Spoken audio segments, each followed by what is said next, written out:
If you want to know what type of time Monkey Man is on, the fights are gutter. Not stylized, not street, gutter. At one point, Kid, Dev Patel's character, bites a man's fingers to try to get the upper hand in a fight.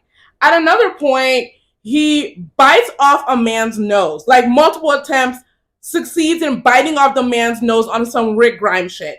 At a point before that, somebody catches a hatchet to the throat.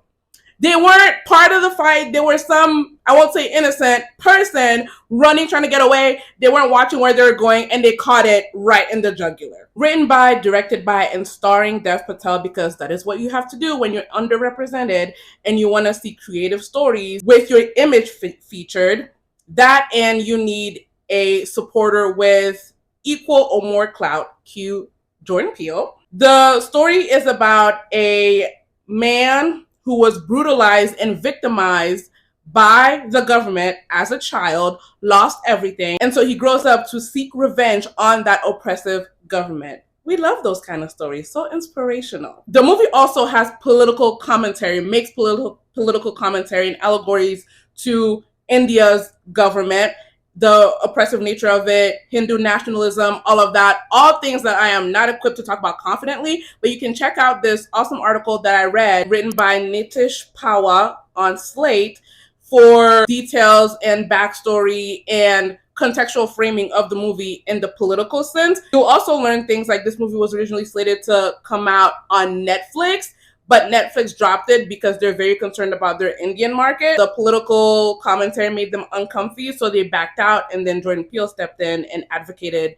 and helped Dev get it a theater release. So I realized at the end of the movie that I enjoyed very, very much.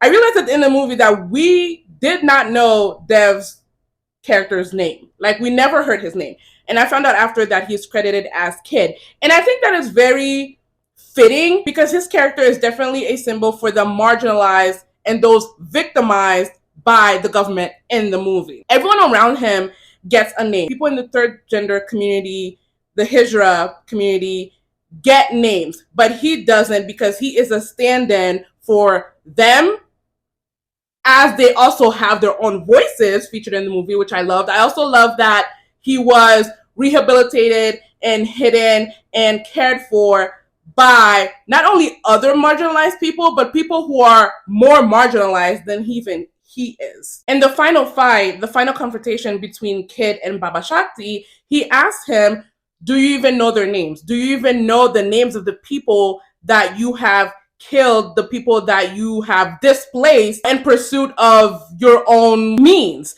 And the man doesn't. And because of that, because those other names are not known, it's fitting that we don't know Kid's name either.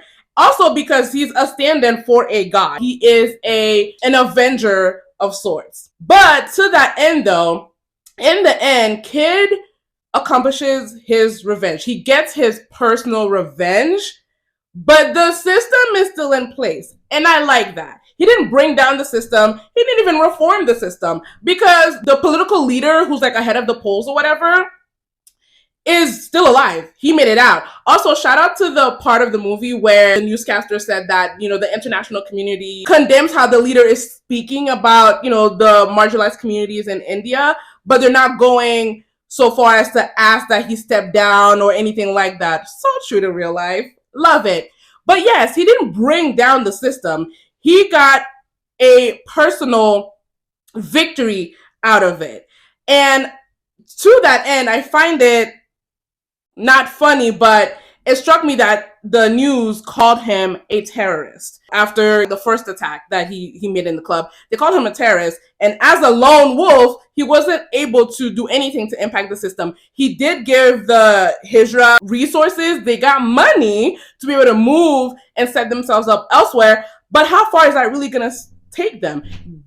That money isn't going to do much to elevate their place in the caste, in the society. But I'm thinking to myself that as a lone terrorist, he wasn't able to get far. He wasn't able to really impact the government.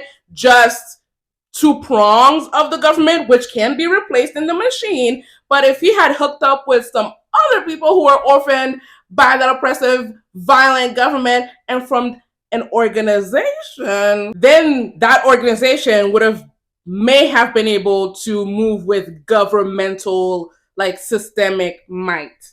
But let's move on.